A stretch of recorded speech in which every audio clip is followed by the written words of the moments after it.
Tell me your name, child. Salty. I come from Salt Pans by the Trident. No, tell me your name. Squab. Your true name, child. My mother called me Nan, but they call me Weasel. Your name. Ari. I'm Ari. Closer, and now the truth. Arya. I'm Arya of House Stark. You are, but the House of Black and White is no place for Arya of House Stark. And that's our introduction to the House of Black and White. The kindly man claims that he doesn't want Arya. He wants no one.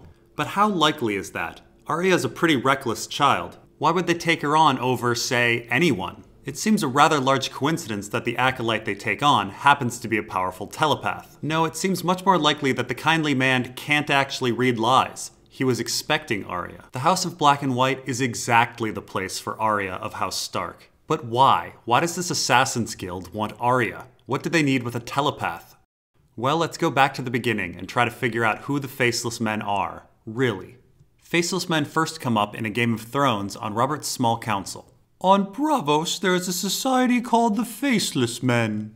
Do you have any idea how costly they are? You could hire an army of common sellswords for half the price, and that's for a merchant. I don't dare think what they might ask for a princess. Later, Littlefinger tells Ned if we'd sent a Faceless Men after her, she'd be as good as buried. In A Clash of Kings, Cresson thinks about the Faceless Men. They are one of the few parties that know how to produce the poison called the Strangler. And Tyrion mentions that when he was young, he dreamed about being rich enough to afford a Faceless Man to kill his sister. In A Storm of Swords, Salladhor Saan brings up hiring a Faceless Man to kill Melisandre, but he probably wasn't serious. And an escaping Tyrion thinks Cersei will hire a Faceless Man to kill him. Cersei does know about Faceless Men. In A Feast for Crows, she considers the cost of Faceless Men when thinking about killing Bronn. So it seems that the general consensus in the world is that Faceless Men have a high level of expertise, but have a very high cost. And this cost seems to be based on how important the target is and how difficult it is to kill them. However, this high cost comes with a high probability of success. Being an industry that demands precision, why would they take in the mentally unstable Arya? Well, Arya did come in with the coin that she got from Jaqen H'ghar. This seems to have acted as some sort of recommendation letter. So what did Jaqen see in Arya that would make her a good Faceless Man? Well, let's go over Arya's time with Jaqen H'ghar. Back in the first Arya chapter of A Clash of Kings, we meet Jaqen, Roarg, and Biter. And right from the beginning, the three fixate on Arya. The first thing they observe is Arya, posing as the boy Ari, getting in a fight with Hot Pie over Needle. Now let's keep in mind that Arya would be quite a spectacle as she's using a Braavosi water dancer stance. This would have likely been noticed by a Faceless Man who spent extensive time in Braavos. But actually it seems the three were watching Arya even before the fight. You see, prior to the fight, Lami calls Arya Lumpy Head, and Hot Pie calls her Lumpy Face. Roarg later on uses both of these names on Arya. He was definitely watching her. In the second Arya chapter, Jaqen, Roarg, and Biter's interaction with Arya goes a bit further. The Night's Watch recruits decide to take a bath, except for Arya, which likely gives away the fact that she's not a boy. And Jaqen mockingly calls her Lovely Boy. Roarg and Biter try to scare Arya, but she's undaunted, and Jaqen finds out she has more courage than sense. Now shortly after this exchange, Goldcloaks come looking for Gendry. Arya hides though, thinking they've come for her. And in doing so, likely gives away the fact that she's important. In the third Arya chapter, Arya shows more of her fighting ability by killing a rabbit and feeding it to Jaqen, and in the fourth Arya chapter, she reveals more of her identity by yelling Winterfell before fighting. So while Arya's actions show that she's fearless and somewhat good at fighting, they also reveal her identity. She is clearly a girl of importance from Winterfell who is hiding from the Lannisters. Arya loses touch with Jaqen until the 7th Arya chapter. Jaqen, Roarg, and Biter have come to Harrenhal, likely to find Arya. Arya is in the middle of a wolf dream when Jaqen wakes her and claims he owes 3 deaths. Now it should be noted that Bran howls in his sleep when he has wolf dreams. So if Arya is like Bran, Jaqen would have heard her howling and might know that she's a warg. If not here, Jaqen may have thought it in the 9th Arya chapter when he finds her talking to a weirwood tree. Now even though Jaqen is supposedly just in Harrenhal to cross off 3 names, he does spend time spying on Arya, or at least enough to know where she sleeps and that she's called Weasel now.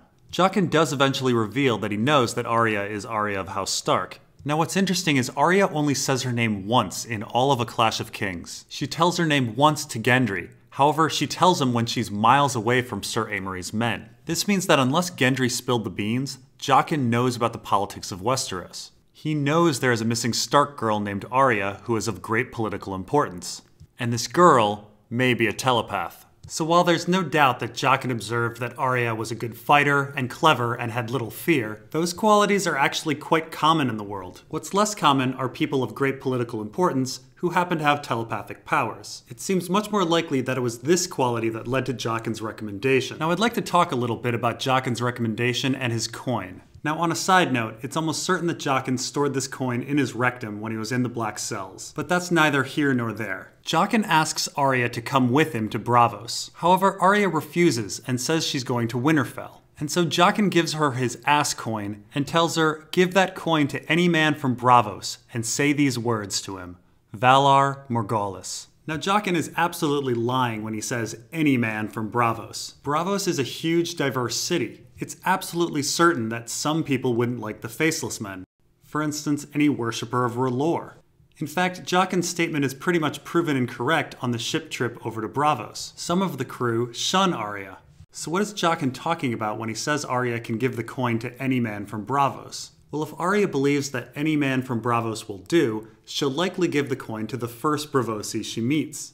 Now Arya says she's going to Winterfell, which means she has to take a ship since the Ironborn have Moat Cailin. The closest port to Harrenhal is Salt Pans. And sure enough, a Braavosi ship is waiting there for her called the Titan's Daughter. Now yes, Arya did a lot of wandering before that, but based on what she told Jaqen, Salt Pans is where she should be.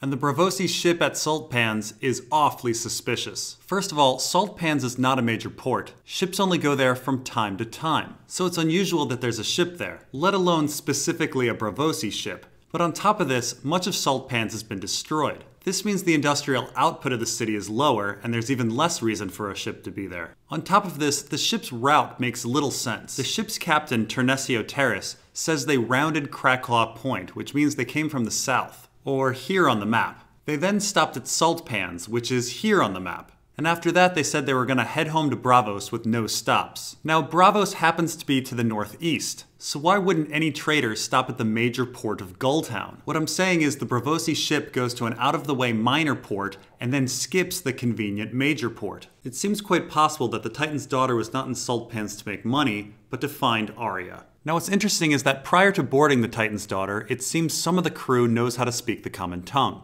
But once aboard, suddenly everyone can't speak it.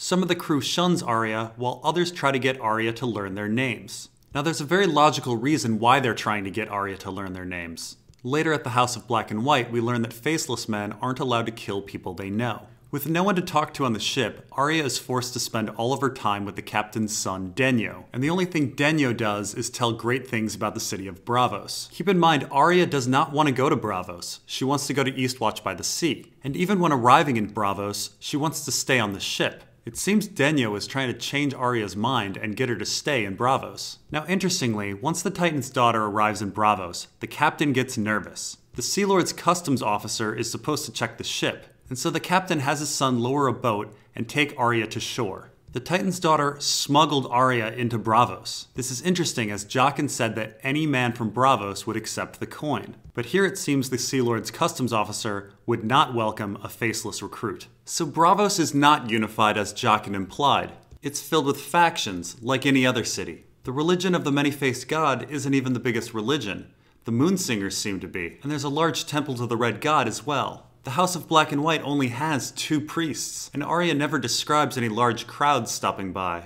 In fact, she specifically notes that the temple was never full. So if the religion of the many-faced god is a minority religion, what are the chances that a random ship would have a captain that's a follower? So Arya went into Salt Pans, a town that normally doesn't get ships, and there was a ship. And of all the cities in the world, that ship happened to be from Braavos. And of all the religions, the captain happened to be a follower of the many-faced god. It seems much more likely that Jaqen arranged for that ship to be there, and that Jaqen had told the kindly man that Arya of House Stark was coming. Which explains how the kindly man knows what's a lie and what's true. He knew the answer before and was pretending to have powers. Keep in mind, charlatanism is a reoccurring theme of our author's work. It's the plot of his short story Bitterblooms and Call Him Moses. And it explains how Aaron Damphair resurrects people and much of Melisandre's so-called magic. Keep in mind, at no other point does the kindly man have impressive lie detection abilities. He calls Arya out for lying about whispering when she was clearly whispering, and lying about snooping when she was clearly snooping. He calls her out for not smelling a candle when the candle is clearly scented.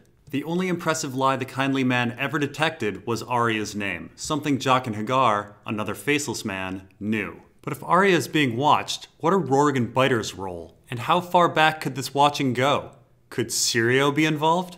Well, we'll go in depth about Rorg and Biter as well as Syrio in Part 2. And if you'd like to find out why Westeros might actually be a post-apocalyptic sci-fi world, check out the Thousand Worlds and the Thousand Worlds Book Club.